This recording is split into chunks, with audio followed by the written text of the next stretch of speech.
All right, everybody. Welcome back to another episode of the Mainly Hoops podcast. We got a special edition here for our 200th episode. We're doing some ACC preseason awards, and we're going to dive right into it. If you are liking our content, make sure to like and subscribe. We appreciate all the support, but we are going to dive right into it. And who's the favorite to win the ACC this year? We'll start off with Marcus. I took a bit of a different approach. I didn't take the maybe the popular picks here, and I've kind of talked myself into this throughout the off season a little bit. Cody, this might even be this is probably a wild card for you. It is already for me. I'm actually gonna go. I'm just gonna be bold here. I guess I'm gonna say North Carolina wins the ACC. I think Caleb Wilson's going to be good. I like the shooting additions they've made. I think for anyone that watched like our Carolina preview, my X factor was Luka Bogovac, and I think he could provide some playmaking off the bounce, some shooting off the bounce for this team. And I'm going to predict, like, he was my X factor, but I'm going to predict that he does reach that level that they need for him. And I think Vesar is going to be incredibly important to this team and provide on both ends. And then Trimble is going to be what he's going to be, a steady player for this team. And like I said, the shooting additions, I think, make this team versatile on both ends. And ultimately, like, I do think they can get it done. I think the Tar Heels could be back on top of the ACC, and that's the direction I'm going for my prediction. All right. You just made a lot of Tar Heels fans very happy. Cody, you going quite as bold, or? I'm not, but I do respect the opinion there. I think this roster is way better than people perceive it to be. Like, everyone's like, oh, they spent $14 million on a roster that doesn't have any real star power. But I mean, it's like, they have a lot of really damn good players on this roster. I mean, I love Henry Vesar. I think Trimble is obviously kind of ready to break out into being like a true, like, on ball initiator for this team. And the more I've watched Luka Bogovac, the more I like him. So I do think this team is really well rounded. And then a guy like Caleb Wilson, I think he's like a kind of a Swiss Army knife on the defensive side of the ball and could ultimately be the difference in like putting all of the pieces together for Carolina when it comes to, being like just a well-balanced team across the board, unlike last season where the defense struggled a little bit. But ultimately, I have to go with their rival in Duke as my ACC champion. It's just, obviously it's a little bit less bold, and they're kind of the consensus number one team in this league. Maybe not in the country, but I definitely think they're within the top 5 or 6 in the country right now. And I just think they're the most well-rounded team in the league. Not by far, but I think there's a little bit of a gap between them and like Louisville and North Carolina. And I think Duke's defense is probably the best unit in the ACC on either side of the ball. Like, it would be them versus like Louisville's offense. And I think I would ultimately side with Duke's defense being the best unit. It's going to be led by Cam Boozer, who I think is probably, he's one of the most well-rounded players in the entire country already. And he hasn't even played a college minute. And like I mentioned on the Duke preview, on the team preview, that I think he can put together Cooper Flag like output. I don't think it's not going to look exactly the same, but I do think like a stat line like 17 points a game, 10 rebounds a game, 3.5 assists, and a block and a steal per game are like within the realm of possibility for his stat line. I think he's going to be able to carry the load for a team that has like some backcourt issues when it comes to creation. But so ultimately, I still think this team's super well balanced, and I do think they end up being a 1 or 2 seed in the tournament, and they can win this league by 1 or 2 games, even though it's relatively closer than it was last year. I think they have a little bit more competition, even though like Louisville and Clemson both went 18-2. It just never felt like it was all that close. Like, Duke just felt like by far the best team in the league. Marcus, we'll send it back to you. What other contenders do you see? I mean, you have North Carolina, obviously. Yeah. I mean, obviously Duke. I think the exciting thing about the ACC this year is it is going to be a much improved league. Particularly, like, I think the top half is much improved. We'll get into how many teams we think are going to make the tournament here a little bit later, but I think that the number is significantly higher than last year.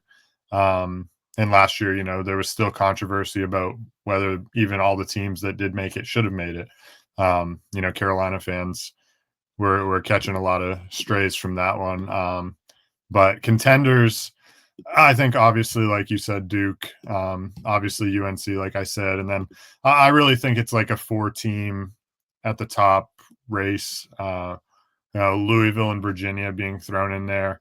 I think SMU may be a long shot. I just don't really see them in the same realm as these other teams. But they do have 3 really good guards, like we talked about.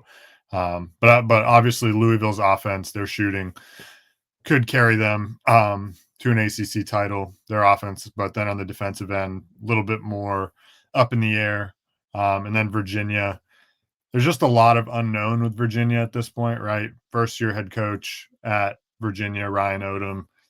Got some guys coming from overseas, whole new group of guys. While, if you watched our Virginia preview, we really do like that team. They're not quite to the level of like a Duke or Carolina or Louisville. I don't think like they're there. They're they're in the same ballpark. So I think you have to throw them in there. They should be a really good team, and I'm excited to see kind of a different looking Virginia team. But I do think it's kind of a 4-team race in the contenders, but maybe, like I said, maybe SMU, but not really in the same ballpark as those teams. Cody, what are your thoughts on the other contenders? I know you talked about UNC and Duke, of course, Louisville a little bit, but can you expand a little more on that? Yeah, I mean, Louisville and Carolina are next in line for me, and they're like the second tier in this league is how I had it viewed, and these are the 2 other teams that I wouldn't be surprised if they won the league. I think everyone else in this league, I would be a bit surprised if they ultimately won it. The teams I had in the next tier were Virginia, NC State, and Clemson, but I think that would be like the final tier of teams that I would say can even come close to winning a title in this league. There is a drop off after like the first 6 or 7. Like SMU is like in the conversation. I'm a little bit lower than consensus on that team. I just think they have like some shot diet issues and some things they're going to have to work out on the defensive side of the ball as well.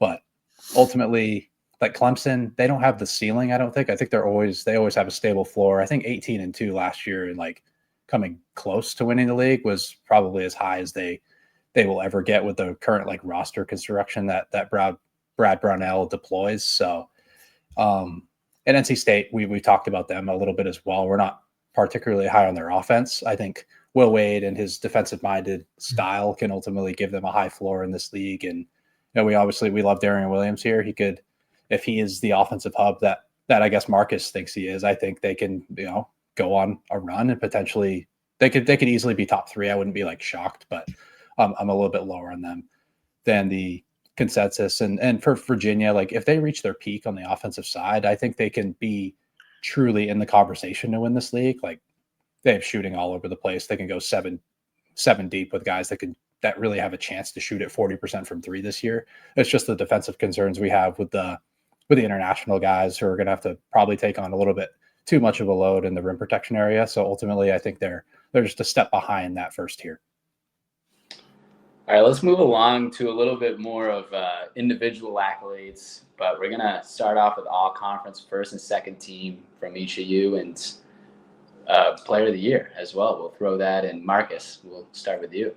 Yeah. I'll start first team here. Ryan Conwell, Louisville, Marcus Burton, Notre Dame, Darian Williams, of course, as Cody just mentioned, at NC State, Cam Boozer at Duke, of course, and then last one, Nick Davidson, baby. Nick Davidson at Clemson, first team. Right, his opportunities are gonna be high. So those are my first teamers. I think player of the year, gonna go with Cam Boozer.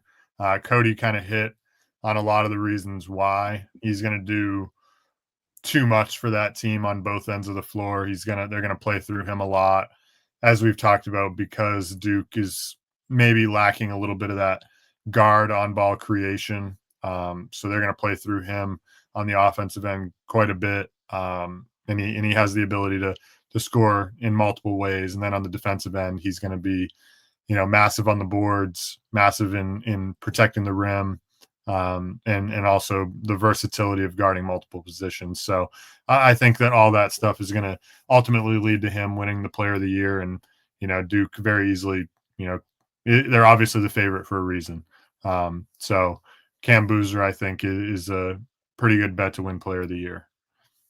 Cody, I'll send it over to you, then we'll get into second teams. Yeah, I'm still in shock that he put Nick Davidson on his first team. To be honest, he outdid me because he's not on my first team. To be completely honest with you, that's the only difference that we have. I have Cam Boozer as my Player of the Year, Burton, Conwell, Darian Williams, and I went with Malik Thomas from Virginia as my last first teamer.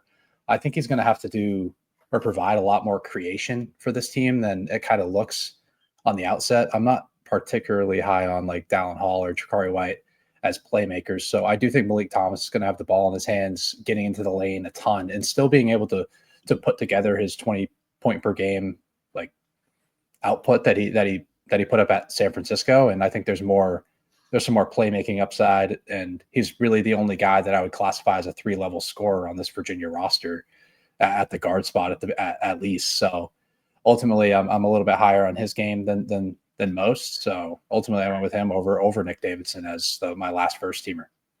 Davidson's in the second team though. He is, but he actually wasn't the first guy left off. I think I actually would have gone with a different guy that we'll mention in a minute. So Marcus, let's hear your second team first before we get into that. Yeah. So I went Malik Thomas, like Cody just said.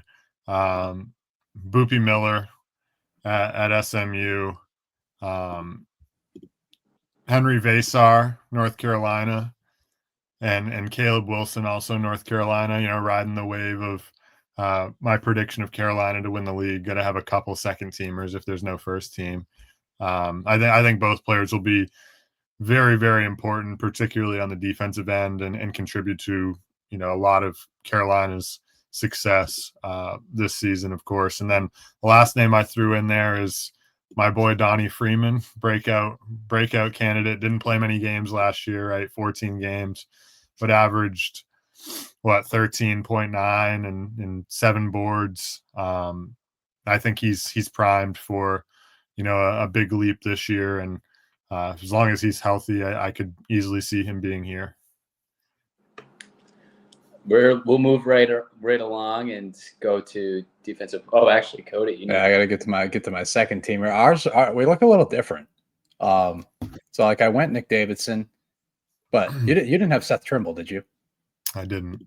I went with Seth Trimble, and Henry Vasar as my two from North Carolina. Didn't have Wilson on there. I considered him. I also considered Luka Bogovac, who I think he could ultimately turn into the top perimeter option on this team by the end of the year. But I just wanted a more like certain guy to add to the second team. I didn't want to look like a complete idiot if Bogovac flops. So a couple other guys. I went with Donnie Freeman as well. So I thought you were going to have him on the first team over Davidson. Honestly, I know you're pretty high on his game, and I think it's a realistic outcome for him. Is like he's going to probably have to do a lot for that half court offense because we've talked about it. There are some concerns with that team in a half court setting.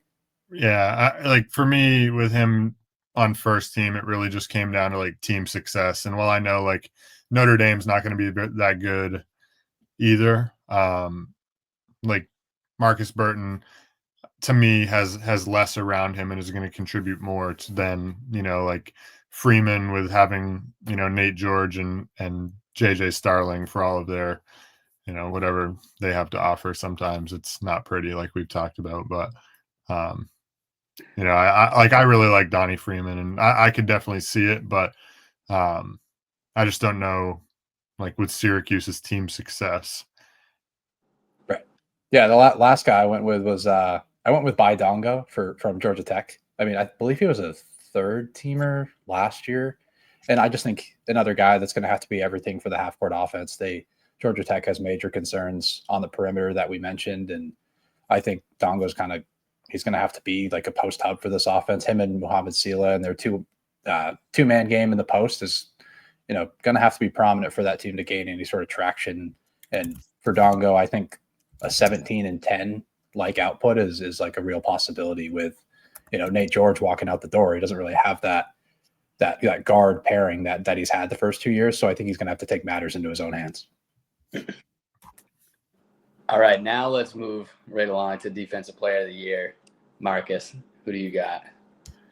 Yeah, I went with Cam Boozer here as well. I think his ability to guard multiple positions and also alter shots at the rim and being on Duke's defense that is surely going to be the number one defense in the ACC and, like, for my money, probably a top 5 defense in the country. He's going to be, in my opinion, the best defender on that defense and impact a lot of winning on that end. So I went Cam Boozer. Cody, do you agree, or do you have someone else in mind? I almost went with him, but I actually went with his teammate. I went with Malik Brown, actually. My one concern with this is Brown only plays like half the minutes, and ultimately he doesn't get considered because he's kind of splitting minutes with Pat Gungba. But I do think while he's on the floor, he's the best defender in this conference talent-wise for my money. I think there's a little bit of a gap between him and the next guy overall. And I mentioned it in the team preview that he puts the final piece together for this defense. And it's with their ability to force turnovers, what he can do in the pick and roll game, how aggressive he can defend the pick and roll game and, allow for this team to get runouts in transition. I mean, like, Duke was in the 85th percentile in turnover rate forced when Malik Brown was on the floor last season. They were 31st percentile with him off the floor. Partly it's because of it's a different style with defending the pick and roll game, but it's also just because of the havoc that he can wreak on opposing guards and bigs. So I think he's just a game changer on this end, and he gives this team a lot of optionality. So ultimately, I was going to go with the Duke guy pretty much no matter what, but it was just a matter of which guy I went with. Who do we have for a Breakout Player of the Year? Marcus, we'll start with you. I was torn here between two guys. Ultimately, I went Luka Bogovac, but was torn between him and it was actually another freshman, Mo Sila, actually at Georgia Tech. Kind of high on his game, but ultimately went Bogovac because I think by the time we hit the end of the season, I think we're going to realize this guy's pretty good, particularly on the offensive end in terms of creation and shot making at the guard spot for Carolina. So I wouldn't be at all shocked if he ended up averaging like 12 or something like that, 12 or 13 maybe. I feel like that could definitely happen. I kind of expect him to break out for Carolina. Cody, who's your Breakout Player of the Year? Yeah, I think you took a different route than I took. I actually didn't even really consider the freshman class at all. I kind of went with guys that were in this league last year that were kind of hiding behind, some guys that just had more prominent roles than them. I ultimately went with Brandon Cummings from Pittsburgh. I was between him. I had Isaiah Evans, guys like him, Juke Harris, and a deep sleeper like Paul McNeil at NC State. I think he might have to play a bigger role for that offense just because we're not that high on that guard group. And McNeil is like a real potential second-round talent in the NBA draft. So he could slide in and ultimately be a breakout guy that nobody really thinks of. But I just think Brandon Cummings, he was kind of hiding behind Jalen Lowe and Ish Leggett last year. And he showed real flashes of, perimeter pop and some on-ball stuff that was rather impressive. Ultimately, I'm a little bit concerned with his ability to score at the rim consistently with the ball in his hands more often. But I do think his perimeter talent is real, and I can see him averaging 15 or 16 a game this year. And to wrap up the awards, who do we think is going to be the Coach of the Year? Marcus. I actually didn't go with the conference winners coach. I went Ryan Odom actually at Virginia, and the reason being is, I think he's structured this roster very well, and I'm kind of buying the talent that he's bringing from overseas and the guys he brought in. This team's going to be much improved. They're going to compete, at the top of the ACC. They've got a really good offense, I think. They got some potential on the defensive end. And ultimately, I think it's going to lead to a very successful season in his first year at Virginia. And I'm a big, like we both are, Ryan Odom believers. So ultimately, I think Ryan Odom can win this Coach of the Year. Cody, do you have someone else in mind, or do you have Odom as well? No, I took the same route. We're finally in line with one of these awards. Yeah, for all the reasons you mentioned. I mean, I think if he's able to flip a program around that finished 15-17 and 8-12 in the league last year, and just like wasn't up to Virginia expectations. Obviously, it was a weird season with Bennett walking out the door with like a week and a half, 2 weeks before the season started, and Ron Sanchez had to take over as kind of a filler. But yeah, we really like Odom. We like him as a recruiter. We like him as just an X's and O's guy in general. And I think he's got the roster to gain some real traction in this league. I think I have them as the fourth best team in the league right now. So I wouldn't be surprised at all if they're able to crack the top three. And if their offense reaches their full potential, I could see them sneaking it out and winning this entire league. So, I mean, a few other guys that I had considered, like Pat Kelsey at Louisville, if they win the league, I think he can win Coach of the Year for the second year in a row. John Shire, if they're able to run away with it at Duke. And I did add Steve Forbes. Like, that was the guy that we really liked last year. And if they can put something together on the offensive end, I think their defense is a pretty sure thing this season. But if they're able to finish better than what? I think they were like 150th in adjusted offense last year. If they can get into the top 100, and I think they have a top 25 defensive unit in the country, I think they can gain some traction in this league. And one other coach I had was Luke Locks at Florida State. I have them. I'm a little bit higher than consensus on Florida State right now, and I think their offense has some real upside, and I could easily see them finishing in the top 7 or 8. I think if Florida State finishes in the top 7, I think Luke Locks wins the award. All right, we'll move right along to who's making the tourney, and maybe some seeing predictions too. I know we did this in the team previews, but Marcus, we'll start with you.